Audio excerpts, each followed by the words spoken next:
quite sure whether the camera's level or whether the road's unlevel or whatever. Anyway, it's about nearly the end of the trip, and you can see the vehicle up front moving really slow. We just dropped back a little bit. Lots of developments over the last couple of days.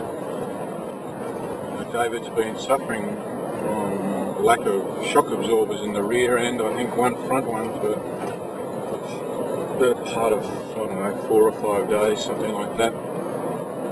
Well, yesterday finally happened. The spring mount bent and the chassis cracked.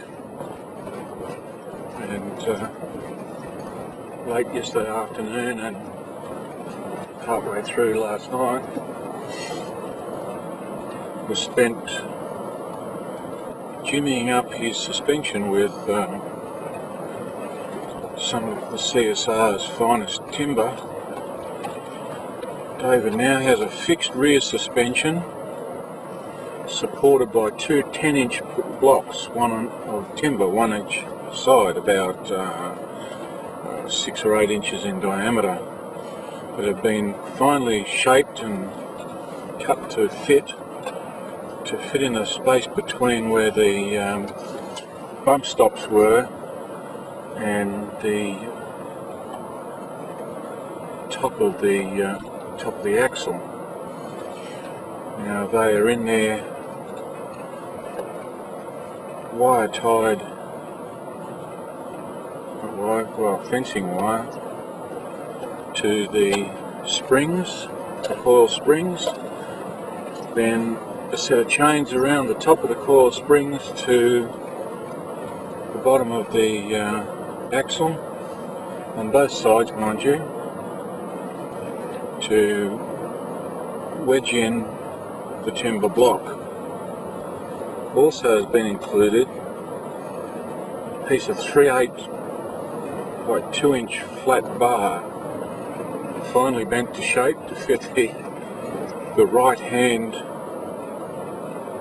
chassis above where it's cracked, and 2 U-bolts holding that piece of steel plate to the top.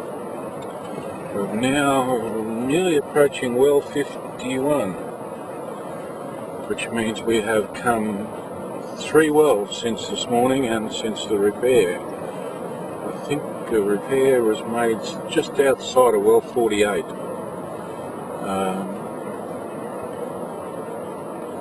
Much discussion at the time as to what the fix was going to be, and after the combined efforts of one tag-along tour operator, 2 farmers or bush mechanics, 1 fitter, 1 mechanic and 1 electrician, the fix would appear to have been made, although not a very comfortable ride for young David.